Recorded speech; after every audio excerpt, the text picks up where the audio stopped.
అంగన్వాడీ టీచర్లకు అన్ని హామీలు ఇచ్చాడు. ఇంటింటికి వచ్చి ముద్దులు పెట్టాడు. ఇప్పుడు పిడిగుద్దులు. ఏం తమ్ముళ్ళు, ఆ రోజు ఒక్క ఛాన్స్ అన్నాడు, అదే చివరి ఛాన్స్ కావాలి. ఇప్పుడు వాళ్ళంతా రోడ్డు మీద పడ్డారు. న్యాయమైన కోరికలు అడుగుతున్నారు. నేను దిగాను, వెళ్ళాను, నాకు ఒక మెమరాండం ఇచ్చారు. నేను ఆ రోజు అంగన్వాడీ స్టాఫ్ కు న్యాయం చేసిన పార్టీ తెలుగుదేశం పార్టీ. వాళ్ళ కష్టాలు గుర్తించాను. నేను హామీ ఇచ్చినవే కాకుండా చాలా వరకు 4,000 రూపాయల జీతం ఉంటే 10,500కు పెంచిన పార్టీ తెలుగుదేశం పార్టీ.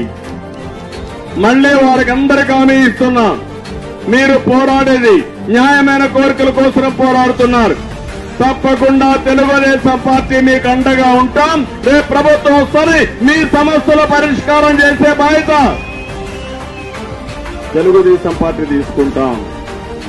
సమాజంలో ప్రతి ఒక్కరికి న్యాయం జరగాలి.